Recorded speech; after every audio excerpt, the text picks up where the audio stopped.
নমস্কার বন্ধুরা, আমার চ্যানেলে আরও একটা রেসিপি দেখার জন্য তোমাদের সবাইকে স্বাগত। আজকে আমি মটরশুঁটির চপ তোমাদের সাথে শেয়ার করব।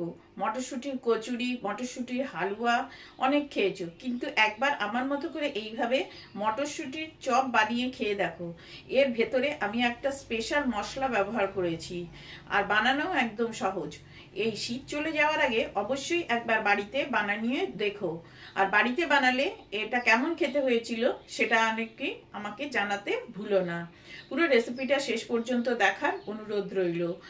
আর পুরো রেসিপিটা যদি তোমাদের ভালো লেগে থাকে তাহলে আমার চ্যানেলকে সাবস্ক্রাইব করে আমার বন্ধু হয়ে যেও, আর পাশে থাকা বেল আইকনটা বাজিয়ে দিও, যাতে যখনই আমি কোনো নতুন রেসিপি আপলোড করব সবার প্রথমে তুমি তা দেখতে পাও।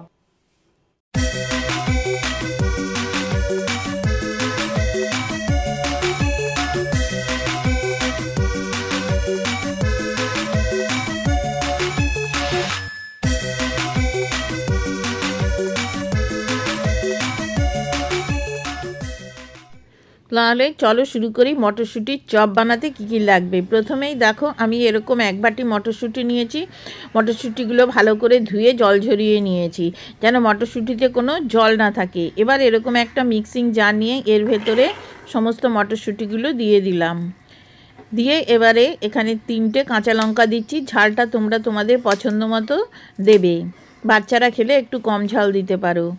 আর দেব 1 মুঠো ধনে পাতা, ডাঁটা সমেতই ধনের পাতাটা দিয়ে দিলাম। আর 1 চামচ মতো আমি এখানে আদা গ্রেট করে নিয়েছি, আর এরকম আদা দিয়ে দিচ্ছি। দিয়ে এবার এটাকে কোনো রকম জল ছাড়াই এটাকে একদম ব্লেন্ড করে নিতে হবে।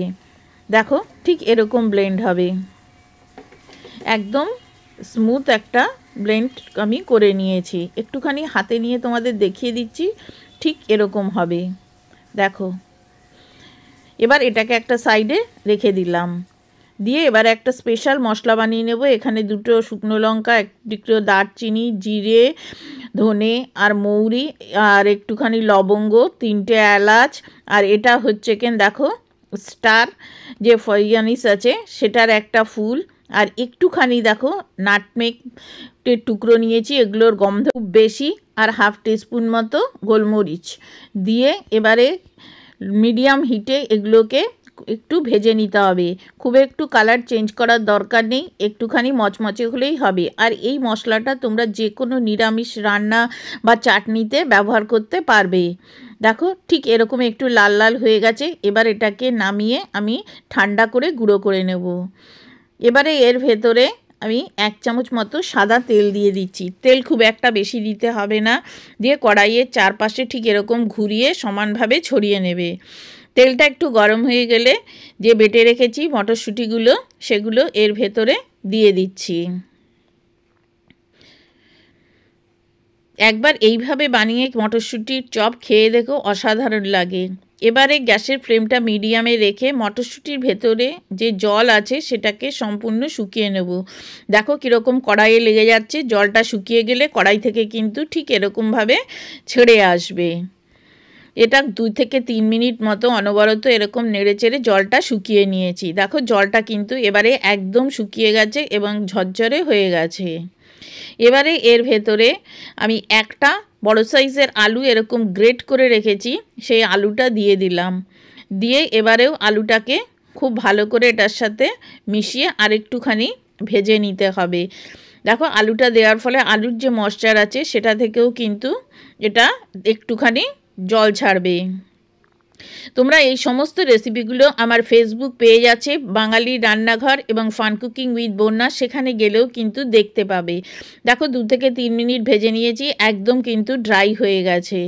এবং এরকম করলে দেখো 5 থেকে ছেড়েও আসছে।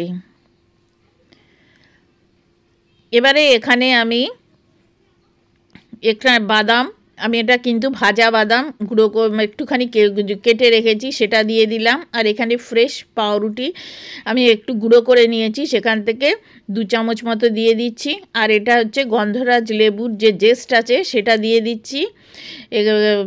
বিট নুন দিয়ে দিলাম স্বাদ মতো, আর এমনি লবণও দিয়ে দিচ্ছি কিছুটা। লবণটা অবশ্যই তোমরা তোমাদের স্বাদ মতো দেবে। এবারে এই সবগুলো খুব ভালো করে মিশিয়ে নিতে হবে। আর পাউরুটিটা দিয়েছি আমি বাইন্ডিংয়ের কাজ করবে। দেখো এটাকেও এরকমভাবে মিশিয়ে নেব। এই সময় কিন্তু গ্যাসের ফ্লেমটা একদম কিন্তু লোতে রাখবে। হাইয়ে রাখলে পরে এটা কিন্তু একদম পুরো জ্বলে যাবে, পুড়ে যেতে পারে। 1 চামচ চিনি দিয়ে দিচ্ছি। যদি তোমরা চিনি খেতে পছন্দ না করো তাহলে অ্যাভয়েড করতে পারো, কিন্তু একটু চিনি দিলে খেতে ভালো লাগবে। আর তোমরা যদি মনে করো এতে হিং দেবে তাহলে একটু হিংও ব্যবহার করতে পারো। আমার বাড়িতে হিংয়ের গন্ধটা কেউ পছন্দ করে না বলে আমি দিইনি। এবার যে মশলাটা ভেজে রেখেছি তার থেকে 1 চামচ মতো দিয়ে দিচ্ছি।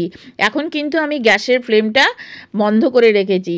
আর বাকিটুকু তোমরা তো বললাম যেরকম নিরামিষ তরকারি বা চাটনিতে মশলাটা ব্যবহার করতে পারবে। গ্যাসটা বন্ধ করে ভালো করে মিশিয়ে নিচ্ছি। নিয়ে এবার এটাকে একটা প্লেটে ঢেলে একটু ঠান্ডা করে নেব যাতে হাত দিয়ে ধরা যায়। একটা প্লেটে এরকমভাবে ঢেলে নিচ্ছি। নিয়ে একটু খুন্তি দিয়ে এরকমভাবে ছড়িয়ে দেবে যাতে তাড়াতাড়ি ঠান্ডা হয়ে যায়। আর এই কর্নারে যেটা দেখতে পাচ্ছ এটা হচ্ছে মটরশুঁটির হালুয়া। একদম ঝরঝরে মটরশুঁটির হালুয়া কিভাবে বানাবে এটা আমি অলরেডি আপলোড করে দিয়েছি। তোমরা লিঙ্কের ডেসক্রিপশানে এবং আই বাটনে দিয়ে দেবো, সেখান থেকে দেখে নিও। এখানে বিস্কুটের গুঁড়ো নিয়ে নিয়েছি আর নেব একটা প্লেট। এবারে এই প্লেটের ভেতরে 2 চামচ মতো আমি কর্নফ্লাওয়ার দিয়ে দিচ্ছি। কর্নফ্লাওয়ার না থাকলে ময়দাও ব্যবহার করতে পারো। কর্নফ্লাওয়ার দিয়ে দিলাম, একটুখানি লবণ দিয়ে দিচ্ছি আর 1/4 টিস্পুন মতো গোলমরিচের গুঁড়ো দিয়ে ভালো করে মিশিয়ে নিয়ে অল্প একটু জল দিয়ে এটাকে একটা পাতলা ব্যাটার মতো তৈরি করে নিতে হবে। একবারে বেশি জল দেবে না, তাহলে লাম্পস পড়ে যাবে। অল্প করে দিয়ে ভালো করে এরকমভাবে মিশিয়ে নেবে। দেখো এটাও আমার তৈরি হয়ে গেছে, ঠিক এরকম পাতলা ব্যাটারটা হবে। এটাকে একটা সাইডে রেখে দিলাম। এবারে এটা কিন্তু বেশ খানিকটা ঠান্ডা হয়ে গেছে। এবার এটা একটু এরকম করে ভালো করে মেখে নিচ্ছি। দেখো মেখে নিতেও পারো বা নাও নিতে পারো, কিন্তু আমি কেন মেখে নিচ্ছি সেটা দেখো আমি তোমাদের পরে বলছি।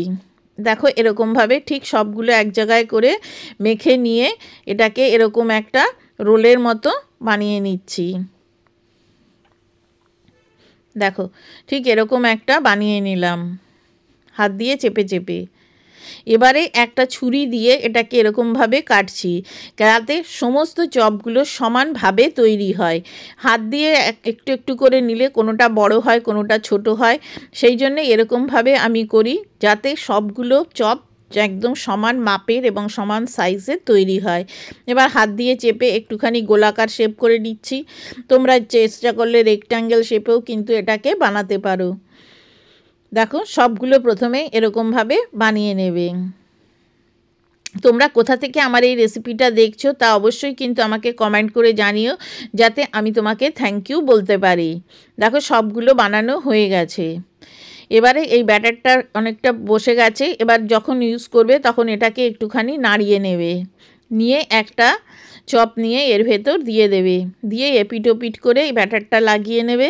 নিয়ে এখানে যে বিস্কুটের গুঁড়োটা আছে তার উপর দিয়ে দেবে, দিয়ে এবারে এর ওপরে এরকমভাবে দিয়ে সম্পূর্ণ চারিদিকে ঘুরিয়ে ঘুরিয়ে বিস্কুটটা লাগিয়ে নিতে হবে। এবার হাত দিয়ে একটুখানি গোল শেপ করে নিচ্ছি, বিস্কুটটা একটু চেপে চেপে লাগিয়ে দেবে। দেখো একটা তৈরি হয়ে গেল। আবারও একটা করে দেখাচ্ছি, ঠিক এইভাবেই সবগুলো করে নেবে। যদি তোমরা এটাকে সংরক্ষণ করতে চাও তাহলে এরকমভাবে করে 8 ঘন্টা ফ্রিজে রেখে তারপরে এয়ারটাইট কন্টেনারে করে তোমরা রেখে দিতে পারো। 15 দিন মতো একদম কিন্তু ভালো থাকে।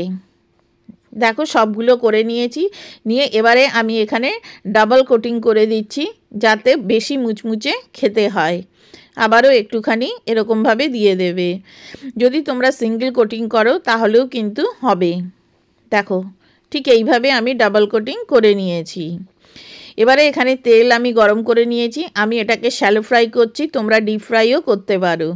এবারে 4টে করে দিয়ে দিচ্ছি। 2 মিনিট অপেক্ষা করবে। 2 মিনিট অপেক্ষা করার পর এটাকে এরকম উল্টে দেবে, উল্টে পাল্টে লাল লাল করে ভেজে নেবে। গ্যাসের ফ্লেমটা কিন্তু অবশ্যই মিডিয়ামে রাখবে। বেশি জোরে দেবে না, আবার বেশি আস্তেও দেবে না, তাহলে কিন্তু বিস্কুটের গুঁড়ো তেল প্রচণ্ড সোক করে নেয়। দেখো ঠিক এরকম লাল লাল হলে আমি এগুলোকে তুলে নিচ্ছি, আর বাকি যে কটা ছিল সে কটাও একইভাবে ভেজে নেব। আজকের এই মটরশুঁটির চপ রেসিপিটা তোমাদের কেমন লাগলো তা কিন্তু অবশ্যই জানিও, আর ভালো লাগলে বন্ধুদের সাথে শেয়ার করো। আর যদি তোমাদের এই রেসিপিটা খুব বেশি ভালো লাগে তাহলে সাবস্ক্রাইব করে আমার বন্ধু হয়ে যাওয়ার অনুরোধ রাখলাম। তাহলে আজকে আসি, আবার দেখা হবে অন্য কোনো দিন অন্য কোনো একটা রেসিপি নিয়ে। Thank you.